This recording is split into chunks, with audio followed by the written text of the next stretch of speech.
मंडळी 6:52 वेळ आणि या वेळेला देशाची राजधानी असणाऱ्या दिल्लीच्या लाल किल्ल्यासमोर असणाऱ्या मेट्रो स्टेशनच्या गेट नंबर 1 च्या समोर एक धाडकन मोठा स्फोट झाला आणि अख्खी दिल्ली हादरली। जशी ही घटना घडली तशी माध्यमांमध्ये या घटनांच्या बातम्या वेगाने यायला लागल्या आणि जवळपास आतापर्यंत आलेल्या आकडेवारीनुसार, काही माध्यमांमध्ये येत असलेल्या आकडेवारीनुसार 10 मृत्यू आणि 30च्या वर लोक जखमी झाली असल्याची माहिती आता समोर येते।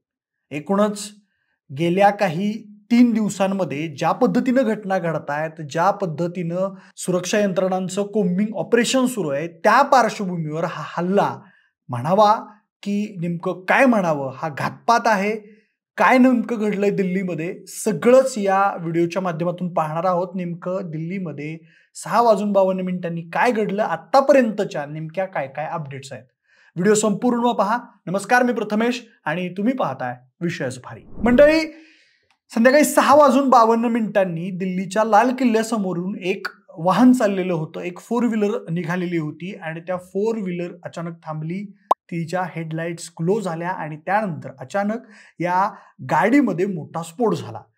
जेव्हा हा स्फोट झाला तेव्हा त्या गाडीमध्ये काही प्रवासी देखील बसलेले होते।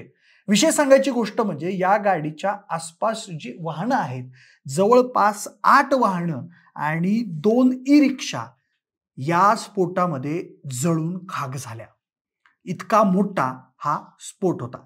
आता प्रथमदर्शनी हा स्फोट जर इतर गोष्टींचा आपण असं एक पकडलं की हा स्फोट वेगळा कशाचा तरी आहे, तर तो त्या गाडीपुरता मर्यादित राहिला असता। पण हा स्फोट इतका मोठा होता की जवळपास 8 गाड्या त्या मूळ गाडीपासून साधारण 50 ते 60 मीटर अंतरावरचं जेवढं काही होतं ते सगळं जळून खाक झालं। त्यानंतर ही घटना घडल्यानंतर आसपास जी काही मंडळी होती, कारण जनरली बघायला गेलं तर लाल किल्ला जिथं दरवर्षी 15 ऑगस्टला ध्वजारोहण होतं, 26 जानेवारीला ध्वजारोहण होतं, देशाचे पंतप्रधान तिथे उपस्थित असतात आणि पर्यटनाच्या दृष्टीने सुद्धा अनेक पर्यटक इथं येत असतात।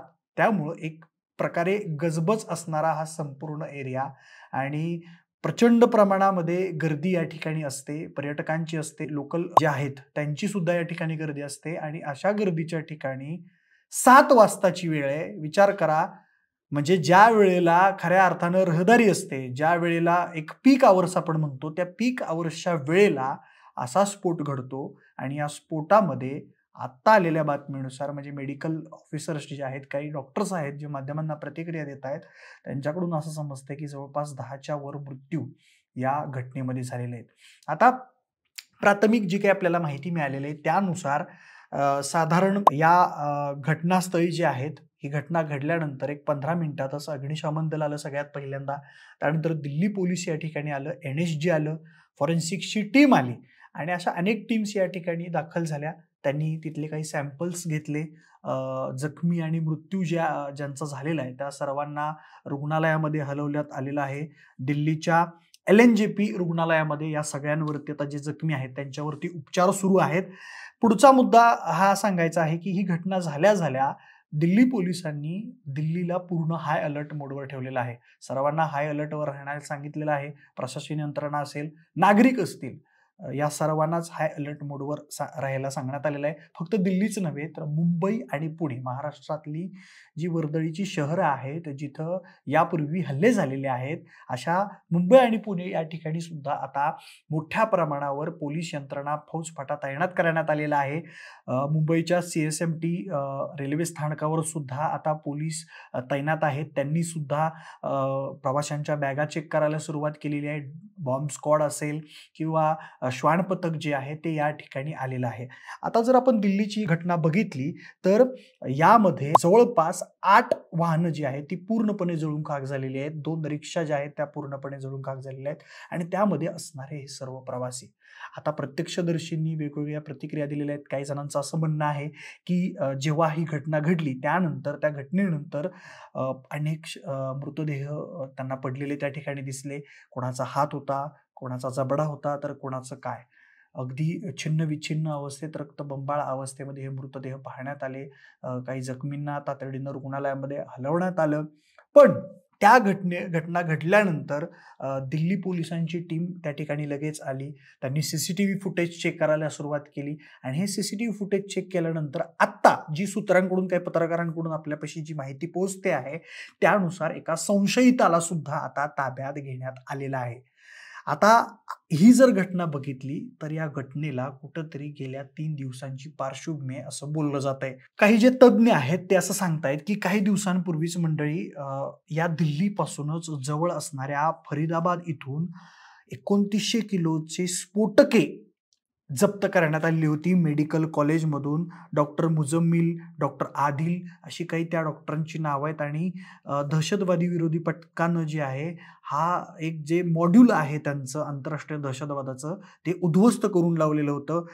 ही जी लोकं आहेत ती जैश ए मोहम्मद त्याचबरोबर अन्सार गझवत उल हिंद या दहशतवादी संघटनांशी संबंधित असल्याची सुद्धा माहिती आलेली होती आणि ही कारवाई देखील मंडळी आजच घडलेली आहे. काही दिवसांपूर्वीच जम्मू काश्मीरच्या श्रीनगरमध्ये जैश ए मोहम्मदचे पोस्टर्स सापडलेले होते आणि त्या पोस्टर्समध्ये खुलेआमपणे सुरक्षा यंत्रणांना धमक्या देण्यात आलेल्या होत्या आणि त्यामध्ये खुलेआम धमक्या देण्यात आलेल्या होत्या की आम्ही कुठेही हल्ले करू अशा पद्धतीच्या आशयाचे पोस्टर्स जे आहेत ते श्रीनगरमध्ये सापडलेले होते. त्यामुळे सुरक्षा यंत्रणांना अलर्ट मोडवर राहायला सांगितलेलं होतं.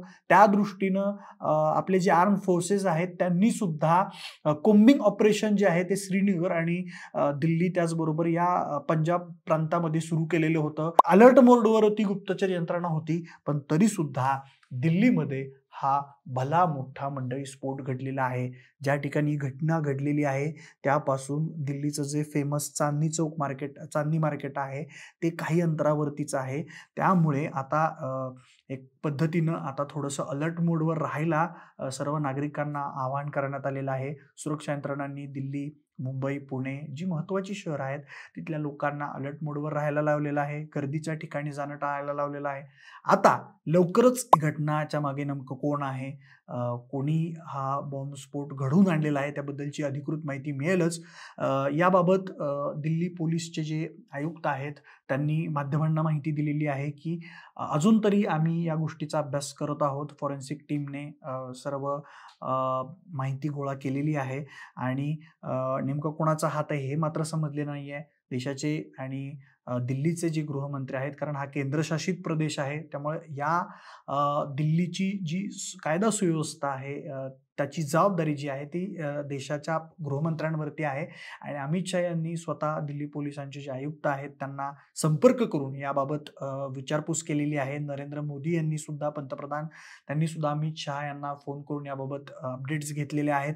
आता पोलिसांनी दिलेल्या माहितीनुसार अजून या गोष्टीचं आकलन झालेलं नाही आहे. अजून या गोष्टी काय घडलेल्या आहेत, नेमकं कोण आहे यामागं, हा घातपात आहे, दहशतवादी हल्ला आहे, या संदर्भातल्या अपडेट्स आपल्याला कदाचित मला वाटतं उद्यापर्यंत कळतील कारण घटनाहून जवळपास 3 तास गेलेले आहेत आणि एका संशयिताला सुद्धा ताब्यात घेण्यात आलेला आहे. म्हणजे या घटनेसंदर्भातल्या अपडेट्स ज्या आहेत त्या आपण घेत राहूयात. तुर्तास थांबूयात आणि विशेषभरीच्या YouTube चॅनलला सबस्क्राईब करायला विसरू नका. उद्या या घटनेच्या ज्या काही अपडेट्स असतील त्यावर देखील आपण व्हिडिओ बनवूयात.